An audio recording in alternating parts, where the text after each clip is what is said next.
प्रभु जीशुख्रीष्ट नाम आप समस्त को नमस्कार और धन्यवाद देउछि प्रिय श्रोता माने आप मानकर प्रेम आप मानकर प्रार्थना आपण प्रार्थना ही पुनर्बार मते सक्षम करोछि आउ एक शीर्षक नहीं आप मान निकट को पहुँचवा। तो आसतु आम मैंने आज जो शीर्षक अच्छी ताहा माने पाठ करिबा सावधान नर्क जाई पार। आज शीर्षक होछि सावधान नर्क जाई पार। प्रिय प्रभु संतान माने आम माने प्रायतः आम रास्ता जीवा समय यही शब्द व्यवहार करा जाइए सावधान शब्दटी मध्य आम माने यही शब्दटी मेडिकल रे पाई थाउ आउ यही शब्दटी आम माने थाना रे मध्य पाई थाउ। अनेक स्थान रे आम को सावधान करबा निमंते आम को यही शब्द गुड़िक लेखा जाए थे आम निमंते। तो प्रिय प्रभु संतान माने परमेश्वर वाक्य आम को सावधान कराए। प्रिय प्रभु संतान माने जीवन बहुमूल्य अटे, जीवन बहुमूल्य अटे आउ सुजोग गोटे ही मात्र, सुजोग गोटे ही। चालू चालू का जीवन यात्रा रे आपण निश्वास जिते शेष हो निश्वास शेष होला परे आपण पई आउ पथटी परिवर्तन करिवा पई बदलैया पई सुजोग न थाए, किंतु ता पूर्वरु सुजोग थाए। ता होछि आजी, काली भी नुहे आजी। आपणकर पथटी आपण ठीक करी बाछि नै छंती कि आपण शेषरे कोठी पहुँचीबे बोली भाबिछंती, केहू जीवनटी आज आपण अतिबाहित करूछंती, आपण को परखंतु।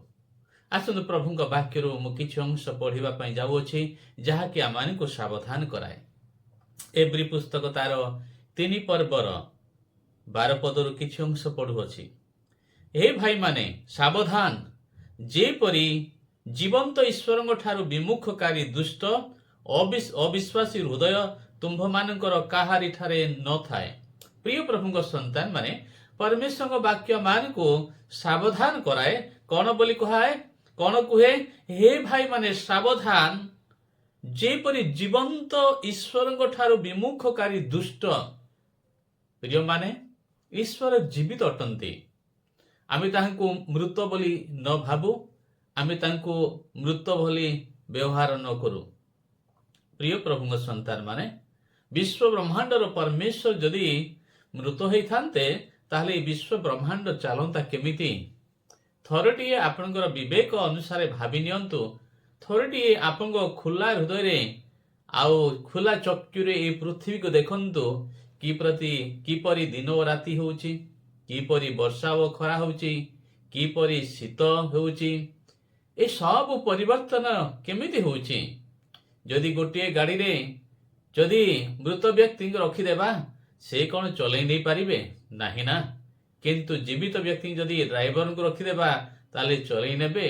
आउ से पथ मध्य केते ना केते सब जगह आसीबो। आमे केते ना केते जगह को अतिक्रम करी आमानकर लक्ष्य स्थल रे पहुंचीबा। तो प्रिय प्रभु संतान माने ईश्वर को मृत बोली भावंतु नाही, यह सबुठारु बहुत बड़ भूल हेबो। तो ईश्वर ठारू विमुखकारी, जीवंत ईश्वर ठारू विमुखकारी दुष्ट और अविश्वासी हृदय तो मानकर काहारी ठारे न थाए बोली परमेश्वर वाक्य कहे। पुणी लिखाई किंतु काले पापर प्रवंचना द्वारा तुमानक मध्यरु केही कठिन मना हुए।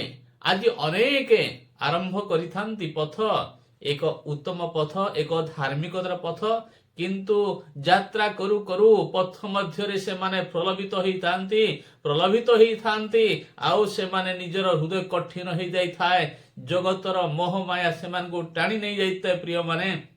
आउ से माने कौन हो जाई थांती ना आसक्त हो जाई थांती, ईश्वरଙ୍କ आज्ञार अबाध्य होई थांती, ईश्वरଙ୍କ स्वर सुनिबा पई आउ इच्छा करि न थांती, कारण तांको हृदय पापरे भारक्रांत हो जाइते, जगतर मोह माया रे लिप्त हो जाई थाए। आउ सेतबे ईश्वरଙ୍କର स्वर सुनिले सुधा से माने इग्नोर करि थांती। तो प्रिय प्रभुଙ୍କ संतान माने सेही समय से माने कोन होई थाना, विमुख होई थांती, जीवंत ईश्वरଙ୍କ ठारू विमुख होई थांती। से माने काहीकि विमुख होई थांती, तांको हृदय पाप करिबा पई, मंद जगतर विषय रे ଅବିଳିପ୍ତ ହେଇକି ସେମାନେ କଣ ହେଇଥାନ୍ତି ନା ପ୍ରଭୁଙ୍କ ଠାରୁ ଦୂରେଇ ଯାଇଥାନ୍ତି। ପ୍ରିୟ ପ୍ରଭୁଙ୍କ ସନ୍ତାନ ମାନେ, ଆପଣଙ୍କ ହୃଦୟଟି ଆପଣ ଟିକେ ଚେକ୍ କରନ୍ତୁ, ଦେଖନ୍ତୁ, ପରଖନ୍ତୁ। କଣ ଈଶ୍ୱରଙ୍କର ବାଧ୍ୟ ହେଉଛନ୍ତି? ଆପଣ ଈଶ୍ୱରଙ୍କ ଆଜ୍ଞାର ବାଧ୍ୟ ହେଉଛନ୍ତି ନା ଈଶ୍ୱରଙ୍କ ଆଜ୍ଞାର ଅବାଧ୍ୟ ହେଉଛନ୍ତି? ଯଦି ଅବାଧ୍ୟ ହେଉଛନ୍ତି, ଟିକେ ହୃଦୟକୁ ଚେକ୍ କରି ଦେଖନ୍ତୁ, ତାହା ଆପଣଙ୍କୁ ଈଶ୍ୱରଙ୍କ ଠାରୁ ବିମୁଖ କରିଦେଇଛି କି? ଯଦି ବିମୁଖ କରିଦେଇଛି, ତାହେଲେ ଆପଣଙ୍କ ହୃଦୟଟି ଆସ୍ତେ ଆସ୍ତେ ପାପରେ ଲିପ୍ତ ହେବାରେ ଲାଗିଛି। ପାପ ପରି ଲାଗେ ନାହିଁ। ଯେତେବେଳେ ପାପଟି ଆପଣଙ୍କ ହୃଦୟ ଭିତରକୁ ପ୍ରବେଶ କରେ, ତାହା ସତେ ଯେପରି ଅତି ବଢିଆ ଜିନିଷ ପରି ଲାଗେ। ତାହା ସତେ ଯେପରି ଆପଣଙ୍କୁ ଅଧିକ ମଜା ଦେଲା ପରି ଜିନିଷ ଲାଗେ। କିନ୍ତୁ ଆସ୍ତେ ଆସ୍ତେ ତାହା ଏପରି ଆପଣଙ୍କ ହୃଦୟକୁ ଗ୍ରାସ କରିବ ଯେ ଆପଣ ବୁଝିପାରିବେ ନାହିଁ, ଜାଣିପାରିବେ ନାହିଁ। ତା ପୂର୍ବରୁ ସାବଧାନ ହେଇଯାନ୍ତୁ। ଆପଣଙ୍କ ହୃଦୟକୁ ଉପଯୁକ୍ତ ଭାବରେ ପରଖି ଠିକ ଭାବରେ ରଖନ୍ତୁ। କାଳେ କଣ କରିବ ନା ଆପଣଙ୍କର ହୃଦୟ ଆପଣଙ୍କୁ ପ୍ରବଞ୍ଚନା କରିବ। ପାପ ଗୁଡିକ ଆଣିକି ପ୍ରବଞ୍ଚନା କରିବ। ଆପଣଙ୍କୁ କଣ କରିବ ନା ଯେତେବେଳେ ସବୁ ବିଷୟ ସୁଯୋଗ ପରି ଭାବେ ଆସିବ, ଗୋଟେ ପରେ ଗୋଟେ ପାପ ସୁଯୋଗ ପରି ଆସିବ, ଆଉ ହୃଦୟଟି ଭାବି ନେବ କଣ ବୋଲି ନା ଆଜି ହିଁ ସୁଯୋଗ ଅଛି, ପରେ ଆଉ କେହି ସୁଯୋଗ ପାଇବି ନାହିଁ। ସେଥିପାଇଁ ଆପଣ କଣ କରିବ, ସେ ପାପରେ ପକେଇଦେବ। ତାହା ଯେପରି ଆପଣଙ୍କୁ ଜୀବନ୍ତ ଈଶ୍ୱରଙ୍କ ଠାରୁ ବିମୁଖ କରି ସ୍ୱର୍ଗର ପଥରୁ ଦୂରେଇ ନେଇ ନର୍କ ପଥକୁ ଯେପରି ନେଇ ନଯାଏ। ଆଜି ଅନେକ ସେ ପ୍ରକାର ଜୀବନ ଅତିବାହିତ କରିଛନ୍ତି। ସେମାନଙ୍କର ପ୍ରାରମ୍ଭିକ ଜୀବନ ଉତ୍ତମ ଥିଲା। ସେମାନଙ୍କ ପ୍ରାରମ୍ଭିକ ଜୀବନ ଏକ ସମ୍ପୂର୍ଣ୍ଣ ଈଶ୍ୱରମୟ ଜୀବନ ଥିଲା। ଈଶ୍ୱରଙ୍କ ଠାରେ ଭକ୍ତିର ଜୀବନ ଥିଲା, ଉତ୍ତମ ଥିଲା।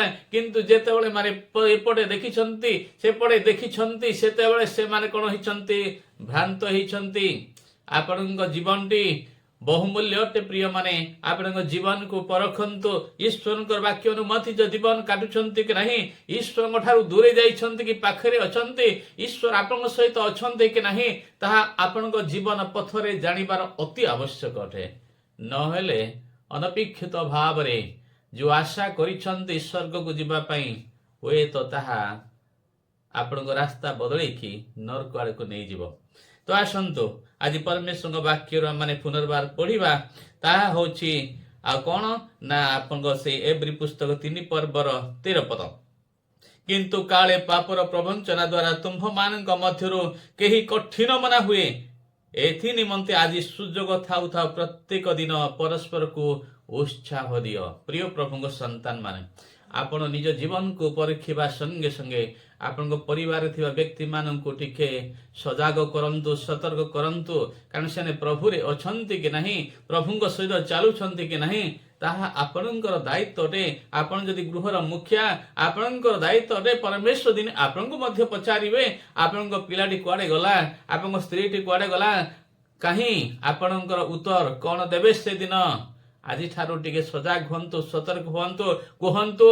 ହେଇପାରେ ଆପଣଙ୍କ କହିବା ଦ୍ୱାରା ସେମାନେ ମନ ପରିବର୍ତ୍ତନ କରିବା ପରା, ହେଇପାରେ ଆପଣ କହିବା ପରେ ଆପଣଙ୍କ ଦୋଷରୁ ଆପଣ ରକ୍ଷା ପାଇବେ ପରା। ଈଶ୍ୱର ଆପଣଙ୍କ ଠାରୁ ହିସାବ ନେବା ପୂର୍ବରୁ ଆପଣ କହିବେ, ପ୍ରଭୁ ମୁଁ କହିଥିଲି, ମୁଁ ବୁଝେଇଥିଲି, କିନ୍ତୁ ସେମାନେ ମୋ କଥା ମାନିଲେ ନାହିଁ ବୋଲି ଈଶ୍ୱରଙ୍କ ଦୃଷ୍ଟିରେ ଆପଣ କଣ କରିବେ ନା ସେଦିନ ଅନୁଗ୍ରହ ପାଇବେ। କିନ୍ତୁ ସମୟ ଥିବା ପୂର୍ବରୁ ଆପଣ ସାବଧାନ କରାନ୍ତୁ ଆପଣଙ୍କ ପରିବାରକୁ, ଆପଣଙ୍କ ସ୍ତ୍ରୀକୁ, ଆପଣଙ୍କ ସ୍ୱାମୀକୁ, ଆପଣଙ୍କ ପିଲାମାନଙ୍କୁ, ଆପଣଙ୍କ ଭାଇକୁ, ଭଉଣୀକୁ। ହେଇପାରେ ଈଶ୍ୱର ଆପଣଙ୍କୁ କହିବେ, ଠିକ ଅଛି ତୁ ତୋର କାମ କରିଛୁ, କିନ୍ତୁ ସେମାନେ ନିଜର ବାଛିଲେ ତ ସେମାନେ ନିଜର କର୍ମର ପ୍ରତିଫଳ ସେମାନେ ଭୋଗିବେ ସେମାନେ ବୋଲି ପରମେଶ୍ୱର କହିବେ। ପ୍ରିୟ ପ୍ରଭୁଙ୍କ ସନ୍ତାନ ମାନେ, ଆସନ୍ତୁ ସେଥିପାଇଁ ଆସନ୍ତୁ ଆଉ ଏକ ପଦ ପଢିବା। ଉକ୍ତ ଅଛି, ଆଜି ଯଦି ତୁମ୍ଭେ ମାନେ ତାହାଙ୍କ ବାଣୀ ଶୁଣ, ଯେପରି ବିରକ୍ତ ଜନ୍ମିବା ସ୍ଥାନରେ ଘଟିଥିଲା, ସେପରି ଆପଣ ହୃଦୟ କଠିନ ନ କର। ପ୍ରିୟ ମାନେ, ଯଦି ଆପଣମାନେ ଆଜି ପ୍ରଭୁଙ୍କର ବାକ୍ୟ ଶୁଣୁଛନ୍ତି, ଆପଣଙ୍କ ପଥଟି ଯଦି ନର୍କ ଆଡକୁ ନେଉଛି, ଆପଣଙ୍କର ଜୀବନ ଯଦି ପାପରେ ଲିପ୍ତ ଅଛି, ଆପଣ ଆଜି ହିଁ ପରିବର୍ତ୍ତନ ହୁଅନ୍ତୁ। କାରଣ ଆପଣଙ୍କ ପାପ ହିଁ ଆପଣଙ୍କୁ ନର୍କକୁ ନେବ। ସେଦିନ ଆପଣ କାହାକୁ ଦୋଷ ଦେଇ ପାରିବେ ନାହିଁ, ସେଦିନ କାହାକୁ ଦୋଷାରୋପ କରିପାରିବେ ନାହିଁ। କାରଣ କାହାର ପାପ ପାଇଁ ଆପଣ ନର୍କକୁ ଯିବେ ନାହିଁ। କାହାର ଧାର୍ମିକତା ପାଇଁ ଆପଣ ସ୍ୱର୍ଗକୁ ଯିବେ ନାହିଁ। ଆପଣଙ୍କ କର୍ମ ହିଁ ଆପଣଙ୍କୁ ନର୍କକୁ ନେବ, ଆପଣଙ୍କ ଧର୍ମ ହିଁ ଆପଣଙ୍କୁ ସ୍ୱର୍ଗକୁ ନେବ। ଆଉ ଈଶ୍ୱର ନ୍ୟାୟବାନ ଅଟନ୍ତି, ସେ ସବୁ ଦେଖୁଛନ୍ତି। ଆପଣ ସେଦିନ ଲୁଚେଇ ପାରିବେ ନାହିଁ, ସେଦିନ ଭୁଲେଇ ପାରିବେ ନାହିଁ। ଯଦି ଆପଣ ପାପ କରୁ କରୁ ଯଦି ଆଉ ଆପଣ ନିଜକୁ ଯଦି ଆଜି ପ୍ରତାରଣା କରୁଛନ୍ତି, ଅନୁତାପ କରୁନାହାନ୍ତି, ପରମେଶ୍ୱର ନିକଟକୁ ଆସୁନାହାନ୍ତି, କାଲି ଆସିବି କହୁଛନ୍ତି, ପରଦିନ ଆସିବି କହୁଛନ୍ତି, ଆଉ କିଛି ଦିନ ପରେ ଆସିବି କହୁଛନ୍ତି, ଆଉ କିଛି ମାସ ପରେ ଆସିବି କହୁଛନ୍ତି, କିଛି ବର୍ଷ ପରେ ଆସିବି କହୁଛନ୍ତି। ଦିନଟି ଆପଣଙ୍କ ହାତରେ ନୁହେଁ, ଆପଣଙ୍କ ଜୀବନଟି ମଧ୍ୟ ଆପଣଙ୍କ ହାତରେ ନୁହେଁ। ସାବଧାନ ହେଇଯାଆନ୍ତୁ, ଏହି କ୍ଷଣେ ମନ ପରିବର୍ତ୍ତନ କରନ୍ତୁ। ପ୍ରିୟ ପ୍ରଭୁଙ୍କ ସନ୍ତାନ ମାନେ, ପୁଣି ପରମେଶ୍ୱରଙ୍କ ବାକ୍ୟରେ ଆଉ ଟିକେ ଆସନ୍ତୁ, ଆମେ ଆଗକୁ ଯିବା, କିଛି ଶିଖିବା, ପଢିବା। ଯେଉଁମାନେ ଅବାଧ୍ୟ ହୋଇଥିଲେ ସେମାନଙ୍କ ବିନା ଆଉ କେଉଁମାନଙ୍କ ବିରୁଦ୍ଧରେ ସେ ଶପଥ କରିଥିଲେ ଯେ ସେମାନେ ତାହାଙ୍କ ବିଶ୍ରାମରେ ପ୍ରବେଶ କରିବେ ନାହିଁ।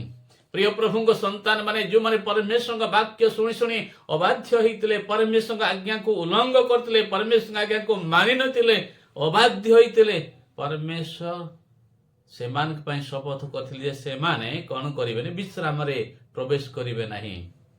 ପ୍ରିୟ ପ୍ରଭୁଙ୍କ ସନ୍ତାନ, ଆପଣ ବିଶ୍ରାମରେ ପ୍ରବେଶ କରିବେ କି? ବାଧ୍ୟ ହେଉଛନ୍ତି ପରମେଶ୍ୱରଙ୍କ ଆଜ୍ଞାର, ନା ଅବାଧ୍ୟ ହେଉଛନ୍ତି? ଆପଣ ନିଜକୁ କେବଳ ନିଜକୁ ଅଧିକ ଜାଣିଛନ୍ତି, ଆଉ ଆପଣଙ୍କ ବିଷୟରେ ଆଉ ଏ ପୃଥିବୀର କୌଣସି ବିଷୟ ବ୍ୟକ୍ତି ଅଧିକ ଜାଣିବେ ନାହିଁ। ଆପଣ ଅଧିକ ନିଜ ବିଷୟରେ ଜାଣନ୍ତି। ଆପଣଙ୍କ ଜୀବନକୁ ଏକ ଶୃଙ୍ଖଳିତ ଜୀବନ କରନ୍ତୁ।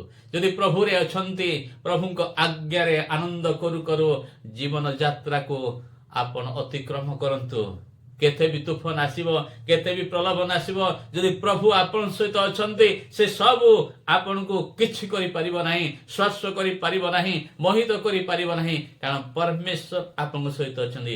ଯଦି ଆପଣ ପ୍ରଭୁଙ୍କ ସହିତ ଅଛନ୍ତି, ତ ପ୍ରିୟ ପ୍ରଭୁଙ୍କ ସନ୍ତାନ ମାନେ, ଆସନ୍ତୁ ଆଉ ଏକ ପଦ ପଢିବା, ସେଇ ଏବ୍ରୀ 3:19 ପଦ। ଆମ୍ଭେମାନେ ଦେଖୁ ଯେ ଅବିଶ୍ୱାସ ହେତୁ ସେମାନେ ପ୍ରବେଶ କରିପାରିଲେ ନାହିଁ।